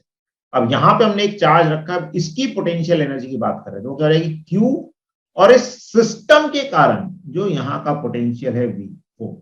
तो this is the potential energy of a charge. इसका कब यूज होता है, जब एक सिस्टम मान लो फिक्स है और दूसरा चार्ज हिल डुल रहा है, मूव कर रहा है, उसकी पोटेंशियल एनर्जी लिखनी है। तो वो चार्ज और बाकी जो सिस्टम है उसके कारण उस पॉइंट का potential, this is the potential energy, जो यहाँ पर लिखा हुआ है Q इंटू VR। ठीक है, फिर potential energy of a system of 2 charges in an external field. 2 charges की एक्सटर्नल फील्ड में क्या एनर्जी हो जाएगी, तो बेसिकली एक चार्ज की एनर्जी एक्सटर्नल फील्ड के कारण Q1 इंटू उस पॉइंट पे जो भी पोटेंशियल होगा, प्लस Q2 इंटू उस पॉइंट पे जो भी पोटेंशियल होगा, प्लस उन दोनों की आपस में energy KQ1 Q2 by R जो है उन दोनों चार्जेस के बीच की डिस्टेंस। ठीक है, तो ये इस तरह से 2 चार्जेस अगर एक्सटर्नल फील्ड में अगर आपस में हैं और कोई फील्ड नहीं है तो सीधे KQ1 Q2 by R। External field है तो उसके कारण दोनों चार्जेस की एक्सटर्नल फील्ड के कारण एनर्जी और उन दोनों की आपस में एक दूसरे के कारण एनर्जी, ये नेट पोटेंशियल एनर्जी हो जाएगी। फिर potential energy of dipole placed in external field, तो ये अभी इन रोटेट, तो ये ठीक है, पोटेंशियल एनर्जी का हम डायरेक्ट फॉर्मूला देख सकते हैं। पोटेंशियल एनर्जी क्या होती है, माइनस PE cos थीटा, ये याद रखो। ठीक है, और इसकी कोई जरूरत नहीं है, ये चेंज इन पोटेंशियल एनर्जी हमें निकालना है तो हम इसी फॉर्मूले से निकाल सकते हैं। ये एक्चुअली इसको रहने दो, कंफ्यूजिंग चीज होगी है। पोटेंशियल एनर्जी होती है minus PE cos theta. Change in potential energy निकालना है तो भी यहां से निकाल सकते हैं, वर्क निकालना है तो भी इसी तरह से निकाल सकते हैं। तो ये इंपॉर्टेंट चीज है। ठीक है, रोटेट करना है उसमें अगर वर्क पूछा, चेंज इन पोटेंशियल एनर्जी पूछा तो हम इसी फॉर्मूले से निकाल सकते हैं, ज्यादा चीजें याद करने की जरूरत नहीं है। फिर कैपेसिटेंस की बात करें तो एक कैपेसिटेंस, जो किसी भी कंडक्टर का कैपेसिटेंस क्या होता है, Q बाय V। मतलब एक कंडक्टर को अगर हमने Q चार्ज दे दिया और उसका पोटेंशियल V पाया गया तो उसका कैपेसिटेंस Q बाय V होता है। और एक पैरेलल प्लेट कैपेसिटर जिसमें 2 प्लेट्स हैं जिनका एरिया है A, चार्जेस इक्वल ऑपोजिट आते हैं। वैसे कैपेसिटेंस चार्ज पे डिपेंड करता है क्या?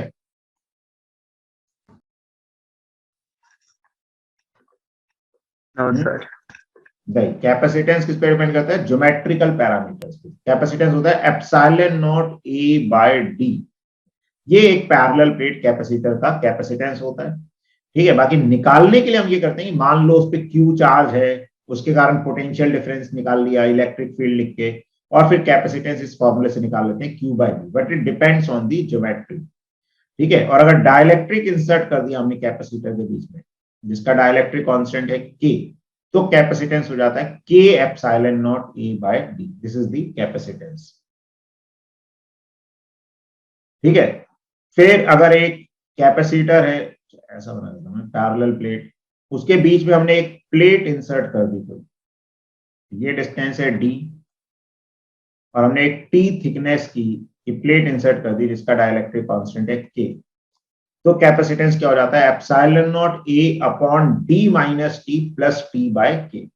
बाकी इन दोनों कैपेसिटर्स को हम ऐसे भी मान सकते हैं, इसमें सीरीज जैसा मान सकते हैं दोनों का, एक जिसमें डाइलेक्ट्रिक है T थिकनेस का और एक जो खाली है, तो इसकी इफेक्टिव थिकनेस क्या हो जाएगी, D माइनस T। ठीक है, तो इस तरह से इनका सीरीज कॉम्बिनेशन मान के निकाल सकते हैं। अगर कैपेसिटर सीरीज में मतलब एंड टू एंड कनेक्टेड है सच दैट उनमें सेम चार्ज फ्लो करेगा, तो इक्विवेलेंट कैपेसिटेंस ऐसे निकल जाता है 1/c equivalent is 1/c1 plus 1/c2 plus 1/c3, और पैरेलल में अगर होंगे तो फिर ऐड हो जाते हैं।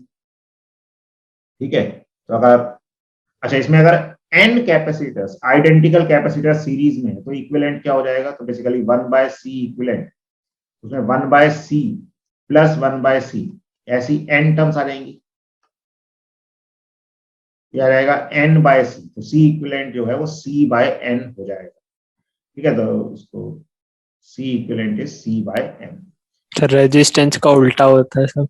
हाँ, कैपेसिटेंस रेजिस्टेंस का उल्टा होता है, या कैपेसिटेंस पहले पढ़ लो तो रेजिस्टेंस उसका उल्टा होता है, तो अगर रेजिस्टर याद रहता है ज्यादातर तो उसका इनवर्स होता है ऐसे। ठीक है, बाकी पैरेलल कॉम्बिनेशन में क्या हो जाएगा, C इक्विवेलेंट ऐड हो जाता है C1। पैरेलल में क्या होता है, कैपेसिटर्स के जो एंड्स है उस कॉमन पॉइंट्स पे कनेक्टेड होते हैं, पोटेंशियल क्या होता है सेम रहता है, एक एंड का कॉमन पोटेंशियल पॉइंट पे होता है, दूसरा कॉमन पोटेंशियल पॉइंट पे होता है, तो इस तरह का कॉम्बिनेशन पैरेलल कॉम्बिनेशन कहलाता है। इसमें इक्विवेलेंट कैपेसिटेंस ऐड हो जाता है C1 plus C2 plus C3। n identical होंगे तो जो C पैरेलल तो इसको C इक्विवेलेंट लिखने की जरूरत नहीं, NC हर एक का कैपेसिटेंस अगर C है तो C equivalent is n times C। Electrostatic energy की बात करें कैपेसिटर में तो वो हो जाती है हाफ CV² QV/2 या Q²/2C। और एक टर्म यूज होती है एनर्जी डेंसिटी, तो एनर्जी डेंसिटी क्या होती है हाफ एप्सिलॉन नॉट E²। तो कैपेसिटर इलेक्ट्रिक फील्ड की फॉर्म में एनर्जी स्टोर करता है जिसकी एनर्जी डेंसिटी होती है हाफ एप्सिलॉन नॉट E²। ये भी हाफ एप्सिलॉन नॉट E² आ रही है इसमें वैक्यूम में। अगर मीडियम में बात करेंगे तो क्या आ जाएगा,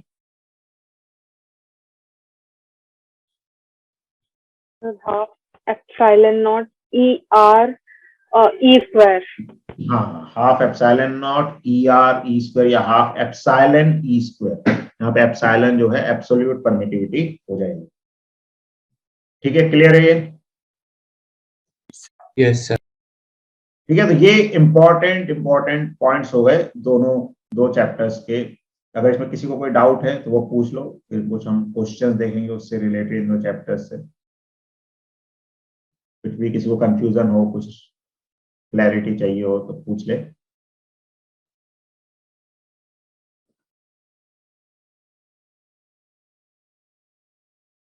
सर हाँ, सर एक क्वेश्चन था कि क्वांटिटी इक्विवेलेंट टू मास क्या होगा, और फॉलोइंग ऑप्शंस गिवन थे, तो सर ऑप्शंस में बता रही हूँ, आप एक बार इसका आंसर बता दीजिए। तो सर ऑप्शंस थे करंट, सेल्फ इंडक्टेंस, चार्ज या नन ऑफ द अबव।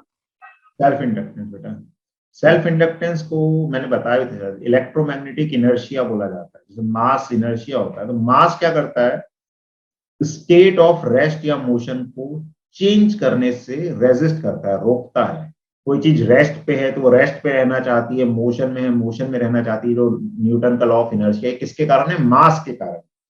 किसी भी ऑब्जेक्ट के पास मास है उसके कारण वो क्या करता है, इनर्शिया शो करता है। इनर्शिया मतलब इनर्ट जिस गैस बोलते हैं जो रिएक्ट नहीं करती, तो वो बेसिकली एक तरीके से आलस शो करता है अपनी स्थिति को चेंज करने में।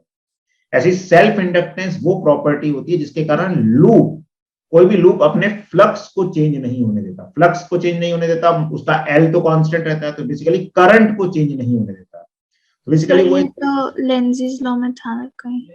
हाँ, तो सेल्फ इंडक्टेंस बेसिकली क्या कर रहा है, एक लूप के अंदर करंट को कांस्टेंट रखने की कोशिश कर रहा है, उसको चेंज नहीं होने देना चाहता। तो self inductance is like an electromagnetic inertia. तो वो मास से हम रिलेट कर सकते हैं इसमें इलेक्ट्रिकल सर्किट वाली चीज में। ठीक है, सर चार्ज नहीं कह सकते, जैसे चार्ज एक सिस्टम का क्वांटाइज्ड। चार्ज किस तरह को रेजिस्ट कर रहा है? नहीं सर, रेजिस्ट के केस में नहीं, जैसे सर हम अगर आइडियल के जैसे नॉर्मल अपने सिचुएशन में देखें तो सब मास जनरली हम लाइट की स्पीड से चले तो चेंज हो सकता है मास, लेकिन सर नॉर्मली हम देखते हैं तो मास वैसे नहीं चेंज होता ना, तो वैसे चार्ज भी क्वांटाइज्ड रहता है। पहली बात तो ये जो क्वेश्चन है उस सेंस में नहीं, और उस सेंस में ही बात करें तो फिर सब कुछ देखना पड़ेगा ना अपने को। तो मास पहली बात कंजर्व भी नहीं रहता, एनर्जी में कन्वर्ट हो सकता है, स्पीड के साथ बदल सकता है, जबकि चार्ज में ये सब चीजें नहीं होती। ठीक है ओके सर। है ना। बाकी आगे से भी ध्यान रखो ऐसी जाए तो मास की जगह क्या आता है, सेल्फ इंडक्टेंस वाला फैक्टर आता है। सेल्फ इंडक्टेंस को इलेक्ट्रोमैग्नेटिक इनर्शिया भी इसीलिए बोला जाता है। Okay sir. चलो, और किसी को कोई कंफ्यूजन या डाउट हो? सर हाँ बेटा। सर इंडक्टर डीसी में कैसा बिहेव करेगा? क्या इंडक्टर डीसी करंट में कैसा बिहेव? बेटा, इंडक्टर डीसी करंट में क्या होता है, प्लेन वायर की तरह बिहेव करता है। तो इंडक्टर जो अगर हम डीसी में लगा देंगे तो क्या करेगा, एक प्लेन वायर की तरह बिहेव करता है, यानी जीरो रेजिस्टेंस बोल सकते हो उसको। Okay sir. और उसको ऐसा भी समझ सकते हो कि जो डीसी करंट है उसकी फ्रीक्वेंसी जीरो होती है ना। Yes sir. डीसी करंट बेबदल ही रहता तो उसकी फ्रीक्वेंसी जीरो होती है। अब इंडक्टेंस पे जब हम एक्सएल की बात करते थे, XL is equal to omega L. Yes sir. Frequency zero मतलब ओमेगा जीरो, तो उसका एक्सएल जीरो हो गया। हाँ। यानी एक तरीके से जो रेजिस्टेंस या रिएक्टेंस ऑफर करेगा वो जीरो हो गया ना। Yes sir. तो it will behave like a plane wire. Okay sir.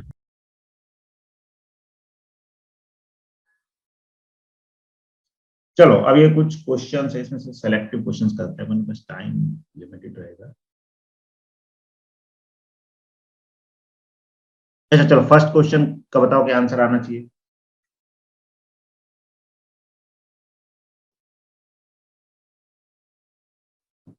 इसमें क्वेश्चन ये यूज हो रहा है कि लाइक चार्जेस क्या करते हैं, like charges repel, repel, unlike charges attract.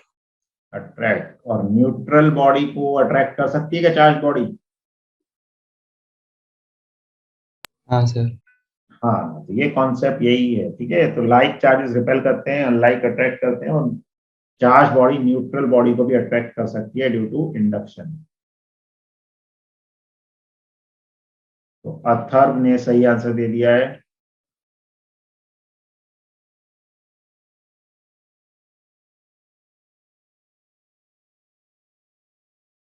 तो देखो, अट्रैक्शन से चीजें डिसाइड नहीं होती, सबसे पहले रिपल्शन देखना चाहिए हमको कि रिपल्शन हो रहा है, दैट मीन्स उनमें सेम नेचर का चार्ज होना चाहिए।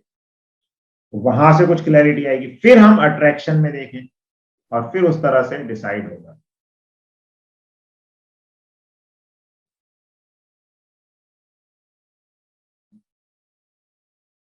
तो चलो मैं बता ही देता हूं। देखो, चीजें ये आसान है, बननी चाहिए। तो बी और सी रिपल्शन शो कर रहे हैं, यानी ये दोनों का नेचर सेम होगा। डी और ई रिपल्शन शो कर रहे हैं, यानी इन दोनों का नेचर भी सेम होगा। अगर बी पॉजिटिव है तो सी भी पॉजिटिव, ठीक है ना। ऐसे ये दोनों भी या तो पॉजिटिव पॉजिटिव होंगे या नेगेटिव नेगेटिव होंगे। अब बी और डी अट्रैक्ट कर रहे हैं, लेकिन अगर बी और डी अट्रैक्ट कर रहे हैं और दोनों चार्ज बॉडीज है, क्योंकि रिपल्शन में चार्ज होना जरूरी है, ऐसा भी बोलते हैं repulsion is the sure test of electrification. कि कोई बॉडी चार्ज है या नहीं वो रिपल्शन से ही पता चलती है। तो अगर इन दोनों पे तो चार्ज है, पता चल रहा है, और बी और सी पे सेम चार्ज है, डी और ई पे सेम है, लेकिन बी और डी चार्ज होने के बाद भी अट्रैक्ट करे तो बी और डी पे अनलाइक चार्ज होना चाहिए। यानी कि बी पे पॉजिटिव है, सी पे पॉजिटिव है, तो यहाँ पे नेगेटिव नेगेटिव होना चाहिए। तो बी और डी अट्रैक्ट कर रहे हैं, वेरी गुड, ठीक है। फिर डी और ए अट्रैक्ट कर रहा है, डी जो है ए को अट्रैक्ट कर रहा है, बी भी ए को अट्रैक्ट कर रहा है, यानी नेगेटिव बॉडी भी सर अट्रैक्ट कर रही है। हाँ सर, बी सी और डी पेयर रिपल्शन शो कर रहे हैं ना? पेयर मतलब मतलब पेयर्स बी सी, मतलब बी और सी आपस में रिपल्शन शो कर रहा है, डी और ई यस आपस सर। में ऐसे, ठीक है। अब यस अगर सर। डी भी ए को अट्रैक्ट कर रहा है और बी भी ए को अट्रैक्ट कर रहा है, तो डी और ई बी में तो ऑपोजिट चार्जेस है, यानी ए को कैसा होना चाहिए, न्यूट्रल होना चाहिए, ठीक है। चलो अगला क्वेश्चन देखो, फटाफट इसका आंसर बताओ। Two charges plus q and plus 2q are situated at the ends of a straight line. Another charge plus q is placed at the midpoint of the line. तो एक प्लस क्यू यहाँ पे, एक plus 2q यहाँ पे है, और plus q mid point पे है। तो करेक्ट स्टेटमेंट क्या होगा? रेस्ट पे रहेगा, रेस्ट पे तो रह नहीं सकता है ना, क्योंकि दोनों चार्जेस अनइक्वल हैं। It will move towards bigger charge, तो बिगर चार्ज की तरफ जाएगा। क्यों? +2q के कारण फील्ड आएगी इधर, +q के कारण आएगी इधर, ज्यादा सर डी होना चाहिए। +2q वाली ज्यादा आएगी तो नेट फील्ड इधर आ जाएगी, और फोर्स चार्ज पॉजिटिव है तो it will move towards the smaller charge +q and then come to rest. Rest पे आ जाएगा, बोल रहे हैं it will move towards the bigger charge +2q। Bigger charge की तरफ जाएगा, बिगर चार्ज क्यों जाएगा? स्मॉलर की तरफ ही तो जाएगा, स्मॉलर की तरफ। राइट? सेंटर पे है ना शुरू में, तो सेंटर पे और फील्ड रिपल्सिव फोर्स लगेगा ना, फील्ड को भी अगर हम छोड़ दें तो +q के सर कारण जो बड़ा चार्ज है वहाँ ज्यादा रिपल्सन होगा। तो रिपल्शन तो दूर जाएगा ना उससे, तो उसकी तरफ क्यों जाएगा? इससे रिपल्शन हो रहा है ना, तो उससे सर- दूर जाएगा ना +2q से। सर छोटे चार्ज की तरफ जाएगा। हाँ, तो छोटे चार्ज की तरफ जाएगा। और रेस्ट पे क्यों आ जाएगा? जब इसकी तरफ जाएगा तो इससे डिस्टेंस कम होती जाएगी, तो इसका फोर्स बढ़ेगा और इसका फोर्स कम हो जाएगा। तो जैसे जैसे दूर जाने लगेगा तो फिर क्या होने लगेगा? इसका फोर्स बढ़ेगा, इसका कम होगा, तो एक तरीके से पहले इसका एक्सेलरेशन होगा, बाद में रिटार्डेशन होके एक पॉइंट पे रेस्ट पे आ जाएगा। ठीक है, यस सर। चलो अभी अब फोर्थ क्वेश्चन बताओ क्या होगा।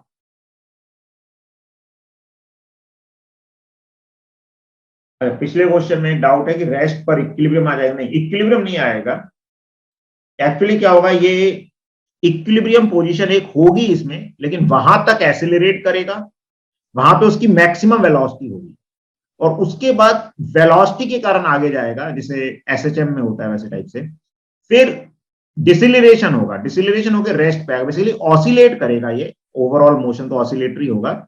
लेकिन जितने पाथ की बात कर रहे हैं कि यहां से जाएगा, एक्सेलरेट करके इसकी वेलोसिटी बढ़ेगी, मीन पोजीशन या इक्विलिब्रियम पोजीशन में मैक्सिमम वेलोसिटी होगी, फिर वेलोसिटी के कारण आगे जाएगा लेकिन डिसिलरेट होगा, फिर रेस्ट पे आएगा और फिर वापस आएगा, ऐसे ऑसिलेट करेगा। लेकिन एक तरफ के मोशन की बात करें तो +q की तरफ जाके एक टाइम पे रेस्ट पे आएगा, परमानेंट रेस्ट पे भी नहीं आएगा, ऑसिलेट टाइप का करेगा। चलो फोर्थ का आंसर बताओ जल्दी। इसके दोनों आंसर हो सकते हैं, बी भी हो सकता है, सी भी हो सकता है। तो जिन्होंने बी दिया है वो भी सही है, सी भी सही है। क्या कह रहे हैं? Positron and an electron. अगर प्रोटॉन दिया होता तो क्वेश्चन थोड़ा डिफरेंट होता। पॉजिट्रॉन की बात कर रहे हैं, पॉजिट्रॉन क्या होता है? इलेक्ट्रॉन का ऑपोजिट चार्ज होता है, मास सेम होता है। तो इलेक्ट्रॉन पे -e और me चार्ज होता है, और पॉजिट्रॉन पे +e और me, मास सेम रहता है। अगर हमने इलेक्ट्रिक फील्ड लगाई तो क्या होगा? पॉजिटिव चार्ज पे फोर्स लगेगा E इंटू ई, इस पे E इंटू ई, तो फोर्स का मैग्नीट्यूड सेम आएगा, तो force equal in magnitude only, ये स्टेटमेंट भी सही है। और मास दोनों का सेम है तो equal acceleration in opposite directions, ये भी सही आ जाएगा क्योंकि मास सेम है तो फोर्स बाय मास एक्सीलरेशन है। अगर प्रोटॉन होता तो फिर आंसर आता बी वाला, फिर फोर्स का मैग्नीट्यूड सेम होता है लेकिन प्रोटॉन और इलेक्ट्रॉन का मास अलग अलग होता है तो एक्सीलरेशन अलग अलग आ जाता है। ठीक है, यस सर। है ना? तो इसमें कई लोगों ने आंसर बी दे दिया था, तो बी भी सही है, सी भी सही है, क्योंकि पॉजिट्रॉन एंड इलेक्ट्रॉन की बात कर रहे हैं। या क्वेश्चन हम सही कर सकते हैं, क्वेश्चन में अगर हम इसको प्रोटॉन कर देंगे तो फिर आंसर सिर्फ बी वाला रहेगा, फिर सी वाला नहीं आएगा, क्योंकि प्रोटॉन और इलेक्ट्रॉन का चार्ज का मैग्नीट्यूड सेम होता है लेकिन मासेस अलग अलग होते हैं।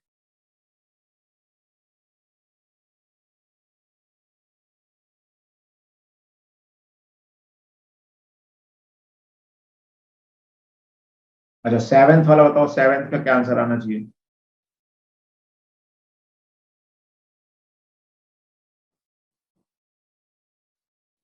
श्रेयांशी का सही है। सर हाँ, इसमें दो सेम नहीं है,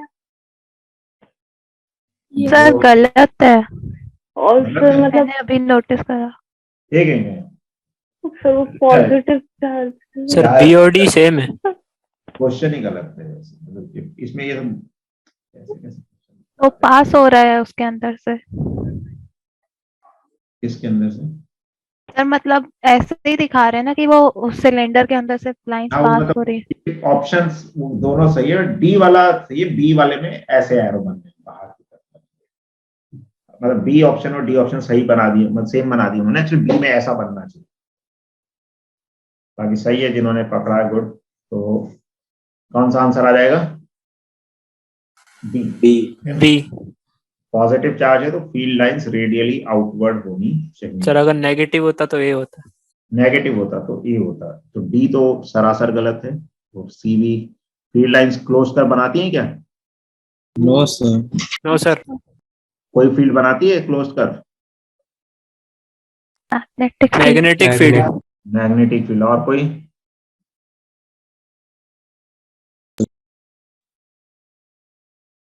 और भी कोई होती है जो बनाती है क्लोज कर? सर अभी तो ध्यान नहीं आ रहा। ध्यान नहीं आ रहा? इंड्यूस्ड इलेक्ट्रिक फील्ड, जो मैग्नेटिक फील्ड के चेंज होने से इलेक्ट्रिक फील्ड जनरेट होती है, इंड्यूस होती है, वो क्लोज कर बनाती है। ठीक है। Yes okay sir. सर।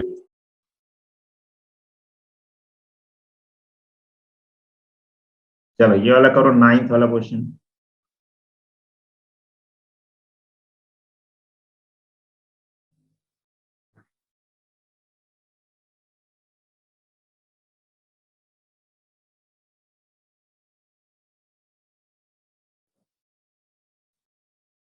ठीक है, नेहल का सही है, समर्थ का सही है,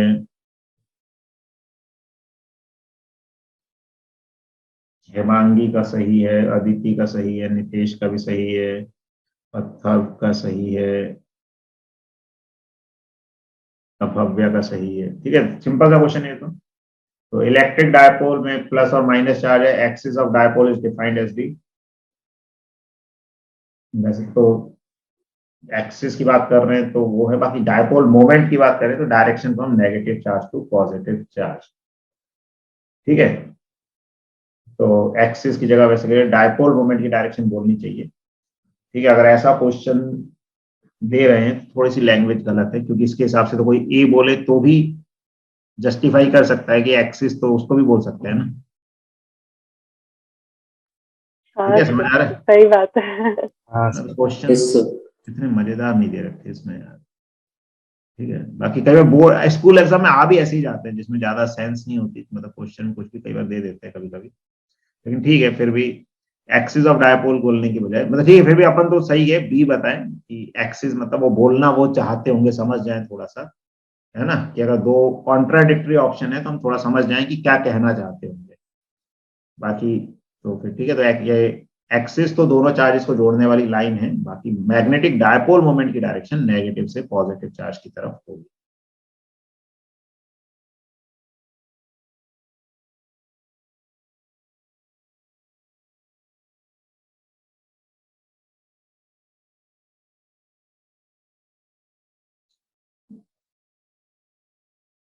चलो ये एक डायपोल का जनरल पॉइंट वाला क्वेश्चन है, चलो इसको ट्राई करो, देखो डायपोल के जनरल पॉइंट पे याद है फील्ड वगैरह? 10th क्वेश्चन जो है। अच्छा, 10 ओके।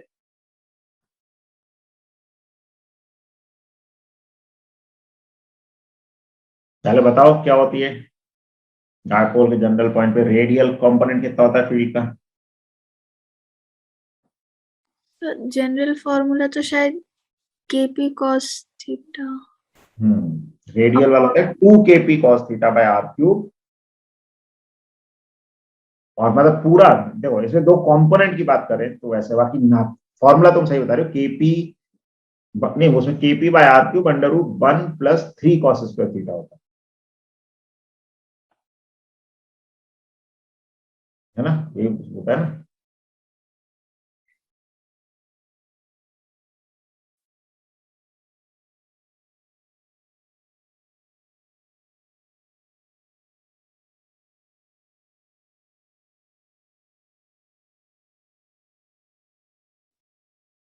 सर एंगल का फॉर्मूला याद है। एंगल का दोबारा आसान था, नालायक। हाँ सर, वही याद है। वही तो यूज होगा इस क्वेश्चन में, तो tan alpha = tan theta by 2, तो अल्फा आ जाएगा, तो डायपोल से π/3 का एंगल है, और उससे अल्फा एंगल और है, पाई बाय 3 प्लस अल्फा इस क्वेश्चन का आंसर हो जाएगा।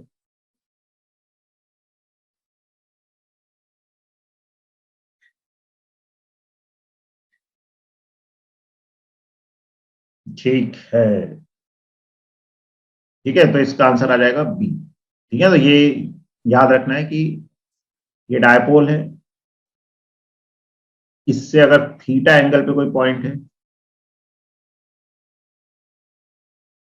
उससे अल्फा एंगल पे रिजल्टेंट फील्ड अगर आ रही है तो tan alpha is tan theta by 2। ये एंगल आया आर रेडियल डायरेक्शन से, डायपोल से एंगल आ जाएगा थीटा प्लस अल्फा।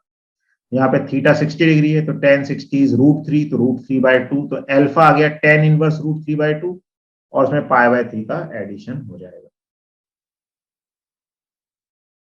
चलो तो 12th वाला क्वेश्चन करो।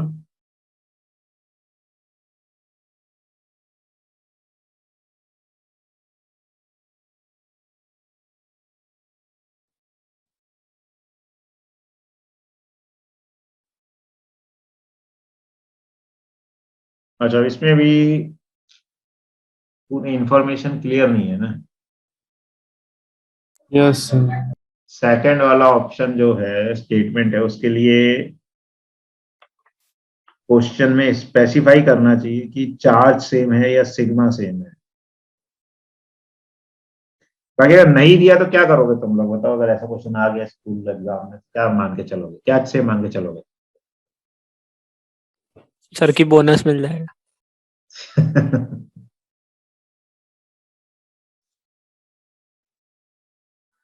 सर मतलब आपने एक बार बताया था कि मतलब जब चार्ज डेंसिटी दी जाती है तब डिफरेंट लगता है, वरना तो मतलब लगभग सेम ही होता है फॉर्मूला। मैं यहाँ ये भी तो नहीं बोला ना चार्ज सेम है। हाँ सेम सर, ही ये बात मान भी। लेते हैं सब। हाँ तो अब जैसे क्वेश्चन दिया हुआ है उसके हिसाब से तो ऐसा लग रहा है कि वो नॉलेज चेक करना चाहते हैं तुम्हारी सिग्मा वाली।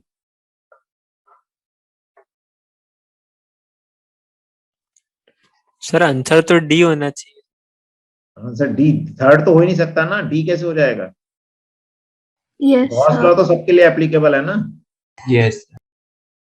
अब सेकंड में कंफ्यूजन ये है कि अगर चार्ज कांस्टेंट मानोगे तो सेकंड वाला आंसर नहीं आएगा, लेकिन अगर सिग्मा सेम मान लो कि जितनी सिग्मा उसमें थी कंडक्टिंग में उतनी नॉन कंडक्टिंग में, तो सेकंड वाला आंसर आ जाएगा।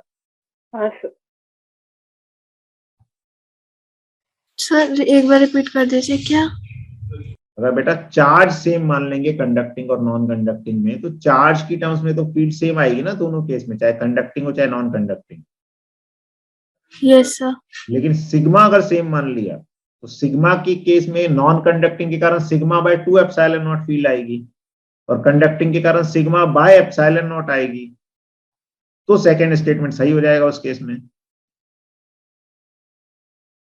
Yes sir. ठीक है, चलो ठीक है, अभी तो आए नहीं आए तो आएगा तो फिर उसके बाद बहस करेंगे फिर सीबीएसई वालों से। अभी तो अपन कॉन्सेप्ट समझते हैं।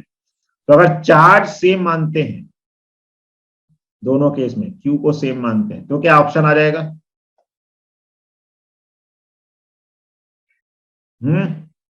Only one. ओनली वन ए मतलब। हाँ, अरे हाँ ए, सॉरी। तो अगर चार्ज सेम मानते हैं तो ए, और अगर सिग्मा को सेम मान लेते हैं तो सी। बी। बी नहीं सी। ए तो सही है ही, सेकंड भी सही हो जाएगा। Yes sir. ठीक है, चलो तो कुछ सर असर्शन। हाँ, सर इसमें जो पॉइंट क्यू है वो बिल्कुल ठीक पी के ऊपर माना गया है क्या? नहीं बेटा, इनफाइनाइट शीट है ना, तो इनफाइनाइट शीट के कारण तो फॉर्मूला डिस्टेंस पे डिपेंड नहीं करता ना, मैं यहाँ लूं यहाँ लूं यहाँ लूं कहीं भी ले लूं ना, दोनों की डिस्टेंस अलग अलग भी हो सकती है ना इनफाइनाइट शीट के कारण। तो field sigma bye 2 epsilon not जो आ रही है उसमें डिस्टेंस मैटर नहीं करता ना। Okay okay. चलो असर्शन रीजन 14th का बताओ क्या आंसर आएगा? 14th का आंसर क्या आना चाहिए बताओ? अच्छा, आंसर ही दिख गए, चलो हो सकता है वो आंसर गलत दिया हो, जैसे क्वेश्चंस दे रखे हैं इन लोगों ने उसके हिसाब से। चलो अब बताओ 14 का क्या आंसर आएगा।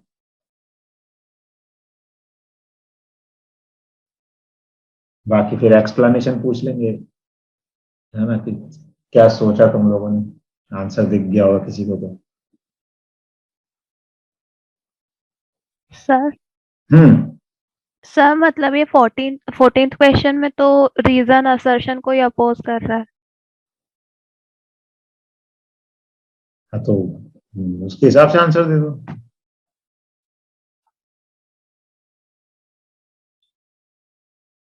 तो मतलब एक सही एक गलत होगा ना, तो ये तो डिसाइड करना पड़ेगा ना कौन सा सही है कौन सा गलत है। मतलब ये ए और बी नहीं हो सकता, ये बोल सकते हैं अपन यहाँ से, है ना। हाँ सर। अब सी और डी में से एक कौन सा होगा। तो इसमें तो टाइम पीरियड क्या होता है एक सिंपल पेंडुलम का। Hmm 2 pi sir under two root pi under root l L upon g effective. L upon normally g होता है। जैसे अब हाँ अगर सर। कोई और फोर्स लग गया तो जो टाइम पीरियड हो जाता है 2 pi under root L by g effective. G effective क्या होता है, एम जी और कोई भी जो फोर्स लग रहा है उसका रिजल्टेंट। तो यहाँ पे अब एम जी, अब हॉरिजॉन्टल इलेक्ट्रिक फील्ड है और चार्ज दे रखा है इसको, तो एक क्यू ई फोर्स और लग जाएगा। तो नेट फोर्स हो जाएगा एम जी और क्यू ई का रिजल्टेंट। दोनों सेम डायरेक्शन में तो है नहीं, तो वेक्टर रिजल्टेंट लोगे दोनों का। तो जी इफेक्टिव क्या हो जाता है, नेट फोर्स, तो under root of M square g square plus Q square E square, ये दोनों 90 डिग्री पे हैं, दिस बाय मास। तो ये आ जाएगा अंडर रूट जी, एम को भी अंदर ले जाओगे रूट के, तो g square plus Q square E square by m square. बाकी इतना भी नहीं देखोगे तो जी से तो ज्यादा हो जाएगा ना जी इफेक्टिव। हाँ yes, सर। sir. जी इफेक्टिव ग्रेटर देन जी, तो टाइम पीरियड क्या हो जाएगा।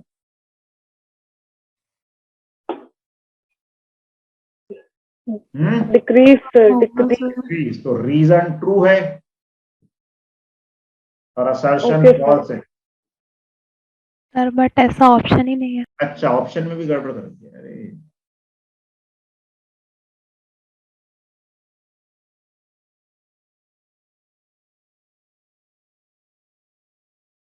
चलो ऑप्शन ही चेंज करो। ठीक है, तो कौन सा ऑप्शन हो जाएगा,